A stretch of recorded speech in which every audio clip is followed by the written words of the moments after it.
So on number 21, all four subparts, we are using factoring to solve these. And remember, when we're factoring or using quadratic formula, we want to be equal to 0. So for this, x squared minus 11x, I want to add 28 to the left. So then I'm looking for numbers that multiply to 28 that add to negative 11. Again, if they're multiplying to a positive, they've got to both be either positive or negative. And if I need to add to negative, that means they need to be negative numbers that make 11 by addition with a product of 28 are 4 and 7, and in this case, both negatives. So x minus 4, x minus 7. So remember, I'm just doing this. So x is, in this case, 4 and x is 7.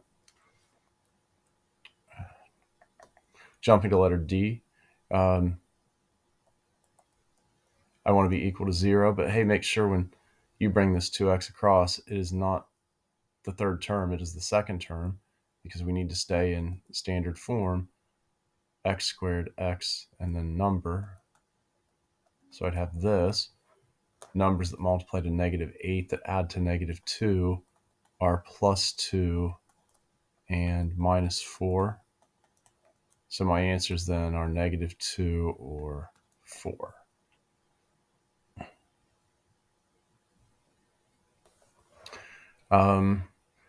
Letter B, I'm saving C for last. We could do this a couple ways. We could do this. No, we're not going to, actually. We're going to do it one way. Dividing both by 7. So x squared equals 6. You'll notice 6 is not a perfect square, but if I undo square on the left, I undo that on the right the same way. So I end up with x equals the square root of 6.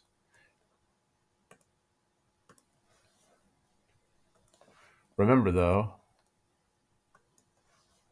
you should represent two possible answers with a plus or minus. There's your answer. Letter C, by factoring, I'm looking for numbers that multiply to what is 2 times negative 6, because this isn't a 1. So negative 12 that add to, remember this is 1. Numbers that multiply to negative 12 that add to 1 are negative 4. Nope. Are positive 4 and negative 3. And I'm using grouping again. And these can replace 1x in whichever order you prefer. I'm going to go 2x squared and then 4x because I'd rather have minus 3 with 6. Personal preference. How many 6s? Oh my goodness.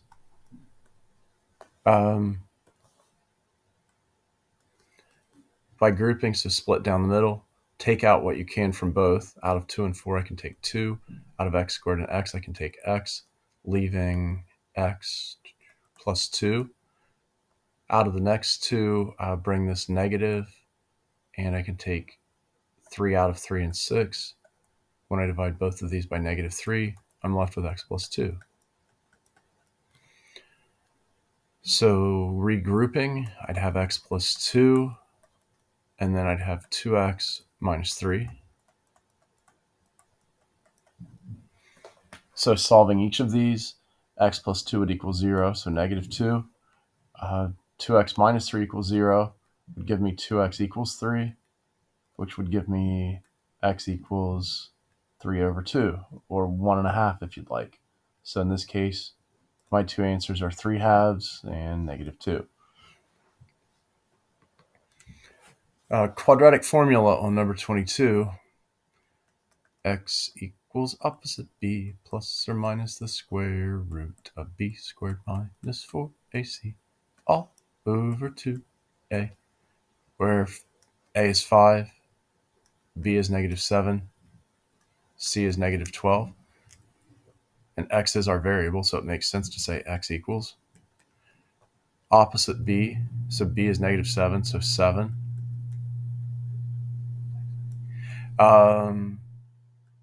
Either parentheses or drop the negative here so you correctly square this.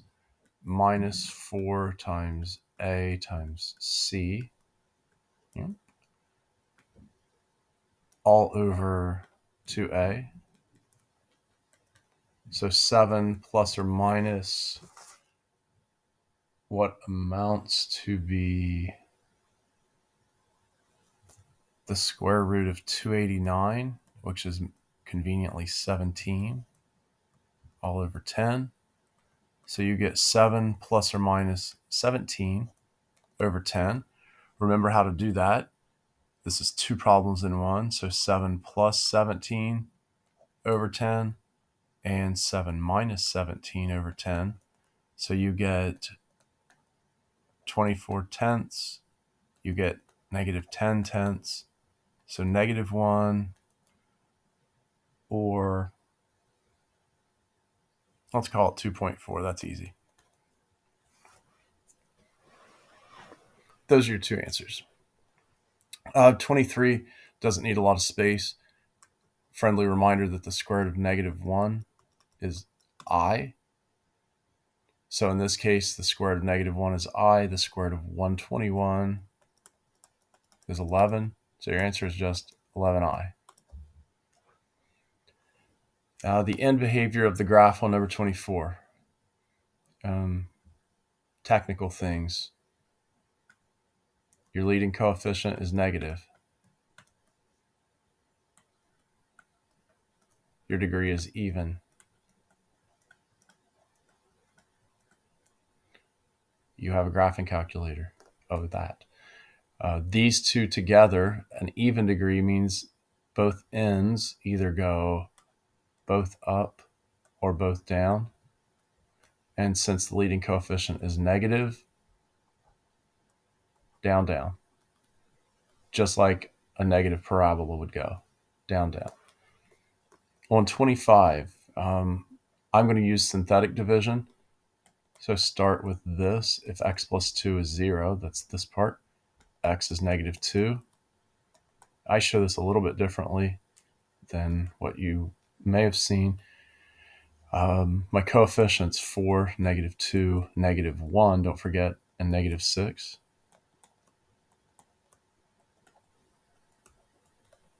Six everywhere. I'm adding. One of the big differences, don't forget that.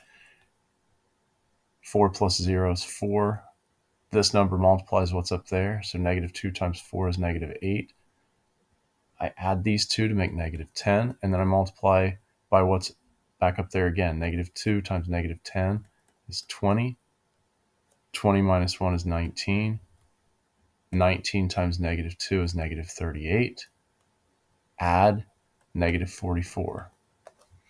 Now remember how this works. We were dividing x to the third by x. That should make x to the second. When I start replacing, it's always with synthetic division, always one less in your answer than what you started.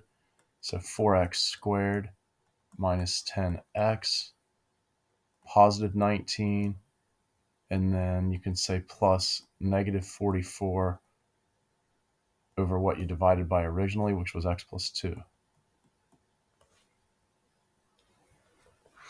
Yes, if you wanted to, you could say, instead, you could say in this case, because there's only a number there, you could say minus 44 over x plus 2. It's safer to use the plus with whatever you have. There are times, even though we may not have seen them, there are times where you could have a variable and number it in the remainder, and it's just easier to say plus and whatever is there. 26. All I'm doing is, in letter A, adding these two functions. I think you're safe to use parentheses. Letter A is literally combining like terms. So 4x plus negative 3x is x, and then negative 5 plus negative 8 is negative 13. So x minus 13. Letter B looks similar with a much different result. minus in the middle, I would almost see this as distributing a negative. So 4x minus 5 minus minus is plus 3x, minus minus is plus 8, combine like terms. So 7x, and then minus 5 plus 8, 8 minus 5 is positive 3. Letter C, we're multiplying. Again, I think parentheses help you. So 4x minus 5 multiplies negative 3x minus 8. That's a parenthesis. This is FOIL, and that's supposed to be a different color. Good job. 4x times negative 3x is negative 12x to the second. Don't forget to change that. 4x times negative 8 is negative 32x. Negative 5 times negative 3x is plus 15x. Negative 5 times negative 8, is positive 40. Combine like terms and we get negative 12x squared. Negative 32 plus 15 on the x's is minus 17x plus 40. Letter D, put the f function on top. Put the g function underneath. And you might think about this. Yep, there could be a domain restriction here. How to find it? The denominator cannot be 0, so we're finding what x would be to make the denominator 0. Negative 3x, add 8 over, divide by negative 3. X would be negative 8/3.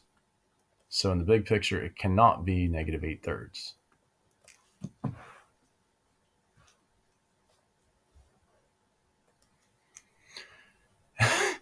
The zeros, cursor, of the function, since it is in factored form, you're saying negative 3x would equal 0. So negative 3 times 0. X minus 4 would give a positive 4. X plus 1 would give a negative 1. Those are my 3 zeros. Notice 2, x to the first, x to the first, x to the first means this is odd degree. It's 3.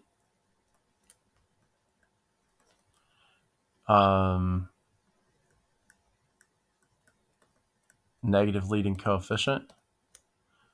So if it's odd with negative, overall it falls. So it's going to be up, down. My 3 zeros are at 0, negative 1, and 4. So I'm starting high, coming through, turning back, trying not to flatten out or go too vertical, and yikes, I missed, pretend. Something like that.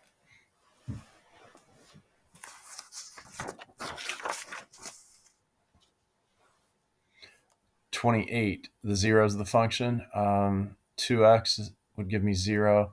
X minus 2, I don't care about the square. X minus 2 would give me 2. X plus 4 would give me negative 4.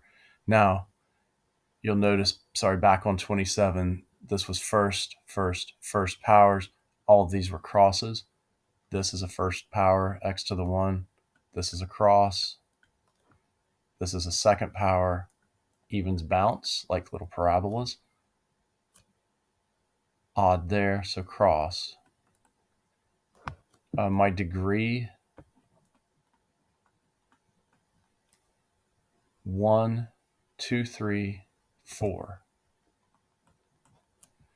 And I have a positive leading coefficient. So with that in mind, my ends need to be up, up.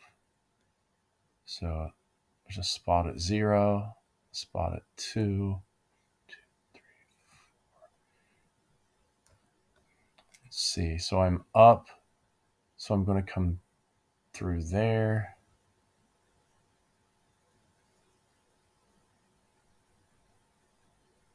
I flattened too much. Crossing there,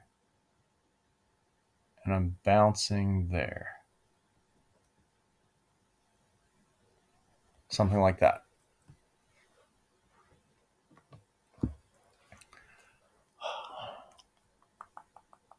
Let's see. The only thing I can simplify on letter A is x cubed y. So that's like saying x squared times x times y. I can say the square root of x squared is x, and that leaves xy underneath. So that's going to look like this. The 3 is still out there with what is now an x. So 3x square root of xy plus 4x square root of xy.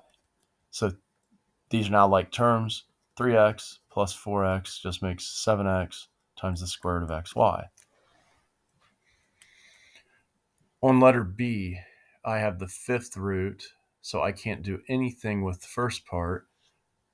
But on the second part, the fifth root of x to the seventh, see that like this. 5 plus 2 to make 7. So just that part alone, the fifth root of x to the fifth is x. 5 divided 5 makes 1, remember? And I'm left with the fifth root of x to the second. So bringing this back together, I had 17x times the fifth root of 3x squared minus 15. Broke this down a little bit. X is coming out. The 3 is still underneath with x squared. So in this case, I can combine those to make 2x, and then I bring this radical thing along.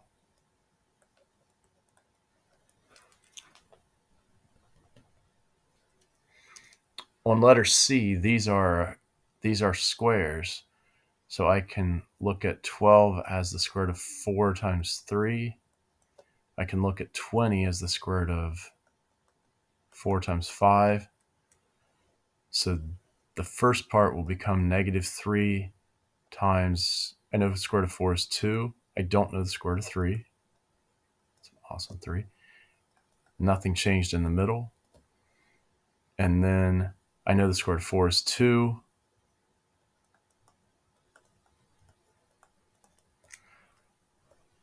So out of this, negative 3 times 2 is negative 6. And these two are going to be like terms because they have the same radical. So negative 6 plus 3 is negative 3 square root of 3 plus 3 times 2 is 6 square root of 5. And because 3 and 5 are different, this problem is done. I can't combine anything else there. Letter F, because it's a little bit friendlier, and I'll make my way back up. 28 is 4 and 7. 63 is 9 times 7. And then I have this. So this is 2 times the square root of 7 minus 3 times the square root of 7 plus, that's a plus, what you could think of as 1 times the square root of 7. So 2 minus 3 is negative 1, plus 1 is 0. Just 0. Don't write 0 times the square root of 7. That is 0. On letter E, they're both square roots. I'm going to combine these. So 5 times 10 is 50. X to the fifth times x to the first, remember, is x to the sixth. Y cubed times y to the fourth is y to the seventh. Now, I'm going to break this down. Remember, that's a 2. 50 could be 25 because 25 is a perfect square times 2. If you need to see x to the sixth as x squared 3 times, you could do that. Or you could recognize you can divide 6 by 2 evenly. And then same thing on y to the seventh. I'm actually going to represent that the other way. y to the 7 could be y to the 6 times y, because I can evenly divide 6 by 2. So putting all this together, the square root of 25 is 5. I don't know the square root of 2. That's going to stay under. But each of these will give me an x times an x times an x. So x to the third. 6 divided 2 is 3 on the y. So I'm left with 2 underneath and y underneath.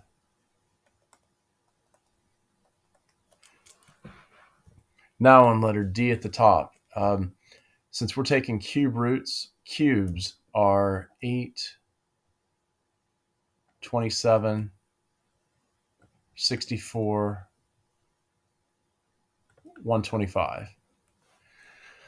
So I'm looking to see if any of these numbers divide in as factors to these numbers, and magically they do. 135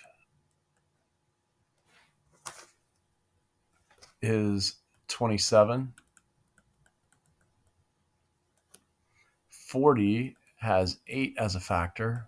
Well, that's a minus, sorry. Large minus.